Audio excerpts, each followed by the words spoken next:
Locker facility పొందే ముందు bank కస్టమర్ల నిబంధనల గురించి తెలుసుకోవడం కీలకం. ఇలా చేయడం ద్వారా బ్యాంక్ కస్టమర్లకు ఎలాంటి ఇబ్బందులు ఉండవు. విలువైన వస్తువులను భద్రంగా ఉంచడంలో బ్యాంక్ లాకర్లు చాలా ముఖ్యమైన సదుపాయం. బ్యాంక్ లాకర్ మీ విలువైన వస్తువులకు సురక్షితమైంది. ప్రభుత్వ రంగమైన లేదా ప్రైవేట్ రంగమైన అన్ని బ్యాంకులు కస్టమర్లకు లాకర్ సౌకర్యాన్ని అందిస్తాయి.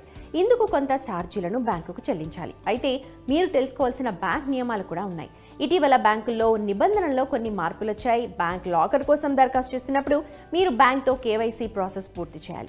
కేవైసీ లేకుండా లాకర్లను బ్యాంకులు అనుమతించవు. కేవైసీ కారణంగా లాకర్ని తీసుకున్న కస్టమర్ వివరాలు అందుబాటులో ఉంటాయి. అతను లాకర్ యాక్సెస్ చేసినప్పుడు లాకర్ గురించిన సమాచారాన్ని పొందొచ్చు. ఇలా పారదర్శకతను కాపాడుతుంది. బ్యాంకులు మీ అవసరాలు ఇంకా లభ్యత ప్రకారం లాకర్లను అందిస్తాయి.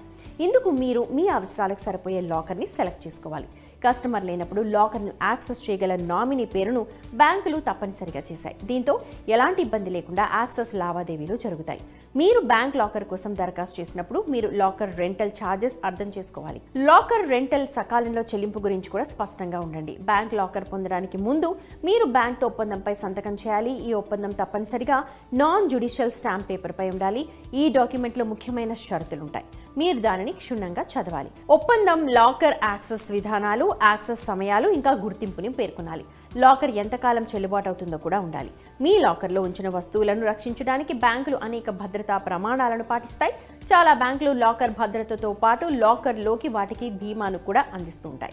దొంగతనం లేదా అగ్ని ప్రమాదం సంభవించినప్పుడు లాకర్లో ఉంచిన వస్తువులను ఈ బీమా కవర్ చేస్తుంది. కాబట్టి కవరేజ్ని పూర్తిగా అర్థం చేసుకోండి.